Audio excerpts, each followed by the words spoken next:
செய்வார். அவர் காணப்படுவார் உனக்காக. எதிர்பார்த்த முடிவை தர, நீ ஜெபிக்கிற ஜெபத்தின் பலனை காண வைக்க அவர் உனக்காய் காணப்படுவார். நீ வருத்தப்படுகிறதை கண்டு அவர் வருவார். ஷரபலதரியா, என்னை தேற்றிடும் ஆளையாள இயேசுவே இன்று காட்டுமே, இயேசுவே இன்று காட்டுமே. என்னை தேற்றிடு, என்னை தேற்றிடு ஆளையாள இயேசுவே. அப்படி ரெண்டு கரங்களை உயர்த்தி நம்புவே நம்புவே இயேசுவை நம்பு. சொல்லுங்க, இருதயத்தின் ஆழத்திலிருந்து நிற்கிற பாதையில் வழுவாதபடிக்கு, விலகாதபடிக்கு, பின்வாங்காதபடிக்கு நின்னு சொல்லு சபையே. நம்புறேன் சொல்லுங்க. ஒரு விஷயம் கூட இந்த வார்த்தை அறிக்கை பண்ணுங்க. நம்புவேனே சுவை,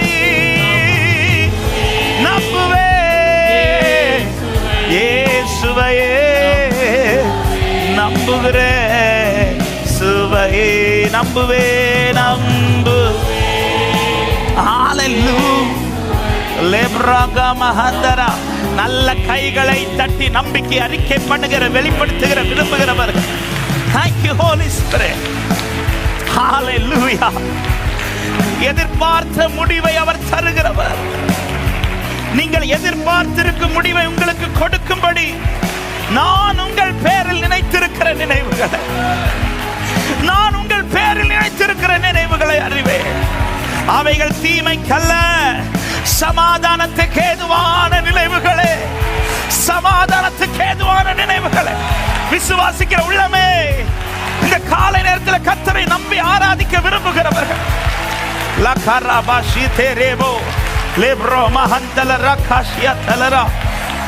நான் உங்களுக்கு காணப்படுவேன், நான் உங்களுக்கு காணப்படுவேன். அவரை நம்பி இருக்கிற ஜனத்திற்கு அவர் காணப்படுவார். ஹalleluya. என் கர்த்தர் பார்த்து கொள்வார். அவர் இல்லாத பாதையில் அல்ல நான் நடப்பது, அவர் இருக்கிற பாதையில் நடந்து கொண்டிருக்கிறேன். எத்தனை பேர் தைரியமாய் சொல்ல முடியும், அவர் பார்க்காத பாதையில் அல்ல நான் நடப்பது, நான் நடக்கிற பாதையை ஆண்டவர் பார்த்து கொண்டே இருக்கிறார். ஆபிரகாமை அவர் பார்த்து கொண்டே இருக்கிறார். அமைதியா இருக்கிறார்னு அவர் முகத்தை திருப்பி இருக்கிறார்னு அர்த்தம் அல்ல. அவர் அன்பு நிமித்தம் அமர்ந்து இருக்கிறார். அமர்ந்து சீயோனை கர்த்தர் உன்னையே பார்த்துதான் இருக்கிறார், உங்களை பார்த்துட்டே இருக்கிறார். ஹalleluya. அவர் பாதையில் நடக்கிறவர்களை அவர் பார்த்து கொண்டே இருப்பார், பார்த்துட்டே இருப்பார். ஆமென். என் பிள்ளை எப்படி நடக்கிறான், ஆமென். அவங்க நடக்கும்போது அவங்க சரியான ட்ராக்ல நிற்கிறாங்கன்னு தெரிஞ்சிச்சுன்னா போதும். அந்த ட்ராக்ல சில நேரத்தில் சில சூழ்நிலைகள் பிரதிகூலமாய் மாறும்போது, ஆமென், அவர் அவர்களுக்கு காணப்படுவார். ஆமென். நான் உங்களுக்கு காணப்படுவேன் என்று சொல்லியிருக்கிறார். மார்க் 6வது அதிகாரத்தில் நமக்கு தெரியும், சீஷர்கள் இப்பொழுது அக்கறைக்கு புறப்பட்டு போகிறார்கள். இந்த பாதை என்பது சீஷர்கள் கேட்டு நடக்கிற பாதை அல்ல, இயேசு அனுமதித்த பாதை. ஆண்டவர் தான் ட்ராக்கை செலக்ட் பண்றார், ஆண்டவர் தான் ட்ராக்ல போகிற வண்டியும் செலக்ட் பண்றார், ஆண்டவர் தான் டைமையும் செலக்ட் பண்றார். எல்லாமே அவர் செலக்ட் பண்ணி எப்படி அனுப்புறார் தெரியுமா? துரிதப்படுத்தி இம்மிடியேட்டா போங்கன்றார். இம்மிடியேட்டா போங்க, ஃபோர்ஸ் பண்ணி அனுப்புறார். பல பாதைகள் நாம விரும்பி வந்ததுக்கல்ல, கர்த்தர் இழுத்துட்டு வந்தது. ஃபோர்ஸ் பண்ணி கண்டிப்பா டியூஷன் போயே ஆகணும்னு பெற்றோர் கைப்பிடிச்சு இழுத்துட்டு போறது மாதிரி. இல்லம்மா வேண்டாம் வேண்டாம்லாம் எனக்கு நல்ல ஞாபகம் இருக்கு. ஒரு ஈவினிங் நான் எங்க அம்மாட்ட அடி வாங்கினது. ஏன்னா வீட்டில் அன்னைக்குதான் சொந்தக்காரங்க வந்திருக்கிறாங்க, எல்லாரும் பீச்சுக்கு போறாங்க. என்ன டியூஷன் போக சொன்னா எனக்கு எப்படி இருக்கும்? அந்த டைம் தான் எங்க அம்மா பிடி பக்கத்துல தான் டியூஷன். நீ இருந்துட்டு வா, எனக்கு பீச் தான். இப்போ ஃபோர்ஸ் பண்ணி அனுப்புறார் ஆண்டவர். இந்த சீஷர்களை துரிதப்படுத்துறார். ஆண்டவர் நீங்க எங்க போறீங்க? நான் மலைக்கு போறேன், நான் ஜெபிக்க போறேன். என்ன ஒரு பாதையில் நடக்க விட்டுட்டு அவர் போய் ஒரு காரியத்தை சொல்ல விரும்புற. அவங்கள அனுப்பி விட்டுட்டு அவர் ஏதோ ஒன்று செய்யல. ஏதோ ஒன்று செய்யலை. அவர் ஜெபிக்க போய் உட்கார்ந்தாலும் அவர் பார்வை முழுவதும் அந்த சீஷர்கள் மேலே இருந்துட்டார். சில உள்ளத்துக்கு இந்த வார்த்தை ஆண்டவர் இந்த காலை நேரத்தில் பேசும்படி பலமுறை இந்த வார்த்தையை தியானித்து இருக்கிறோம், படிச்சிருக்கிறோம். ஆனால் தெரியல, இன்னைக்கு இந்த வார்த்தையை ஆண்டவர் பேசும்படி மறுபடியும் உன்னை நடத்தி விட்டுட்டு நான் எங்கேயோ எதையோ செய்யலை, உன்னை தான் நான் பார்த்துட்டே இருக்கிறேன் கத்த சொல்றேன். உன்னை பார்த்துட்டே இருக்கிறேன். நீ நடக்கிறத யாரும் பார்க்கல. உனக்கு என்ன நடக்குதுன்னு உன்னை சுற்றி பார்க்கறதுக்கு ஒரு கண்களும் இல்லை.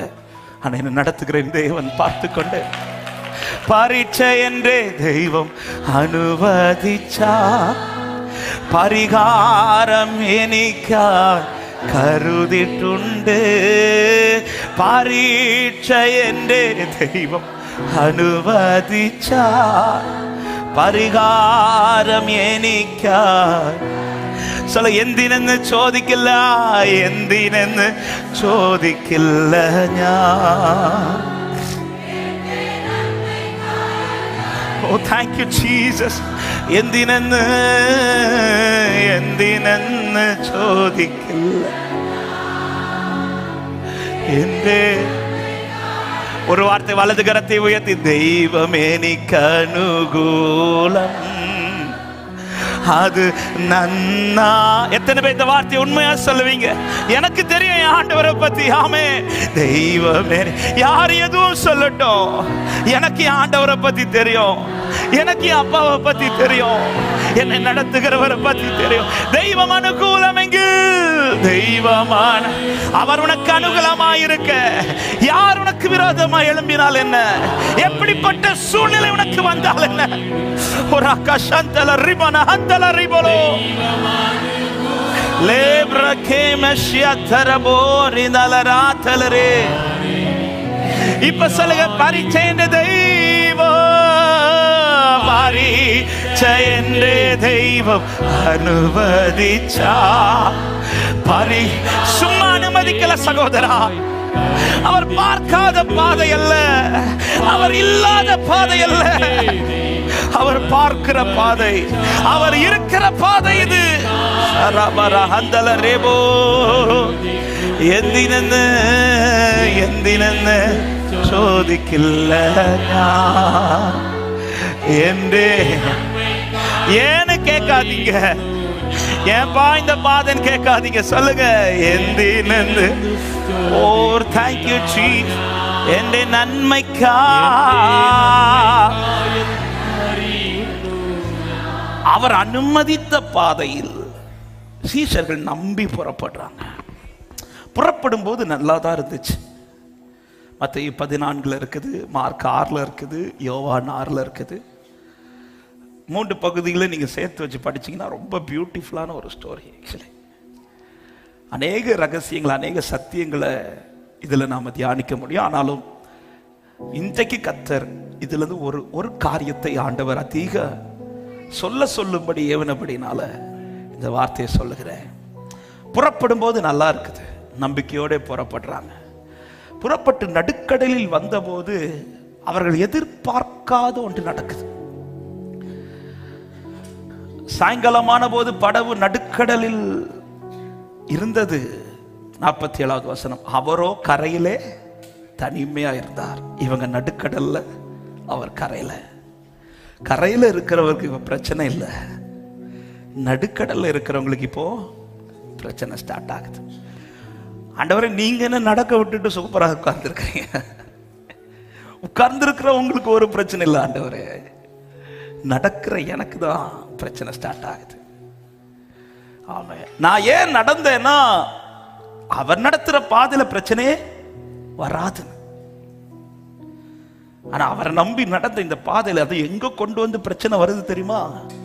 நடுக்கடல்ல. அதாவது முன்னாடியும் போக வழி இல்லை, எனக்கு திரும்ப போகவும். ஏன்னா பாதி பேர்ட்ட விசுவாசத்தை ப்ரொக்ளைம் பண்ணிட்டோம், கர்த்தர் பார்த்து கொள்வார்னு இப்படி சொல்லிவிட்டு எனக்கு இப்ப திரும்ப அந்த முகத்தையும் பார்க்க முடியல. ஆமா, இப்ப இருக்கிற பிரச்சனையில இன்னொரு முகத்தையும் போய் எனக்கு சந்திக்க முடியல பிரச்சனை நடுவில். இப்பொழுது பைபிள் சொல்லுகிறது 48வது வசனத்தில், அப்பொழுது காற்று அவர்களுக்கு எதிராக இருந்தபடியினால் அவர்கள் தண்டு வலிக்கிறதில் வருத்தப்படுகிறதை கண்டு. அதாவது எக்ஸ்ட்ரீமா போயிடுச்சு. இப்ப இந்த பிரச்சனை நடுக்கடல்ல எக்ஸ்ட்ரீமா போயிடுச்சு, பிரச்சனை ஜாஸ்தியாகி விட்டது. இவர்கள் கரையிலிருந்து புறப்படும் போது இன்னொரு கூட்டமும் அந்த கரையில் இருந்தது. அந்த கூட்டம் தான் 5000க்கும் அதிகமானோர். மத்தேயு 14வது அதிகாரத்தில் சொல்லப்பட்டிருக்கிறது, இயேசு அவர்களுக்கு பாதையை நியமிக்கவில்லை, அவர்களை அனுப்பிவிட்டார் என்று சொல்லப்படுகிறது.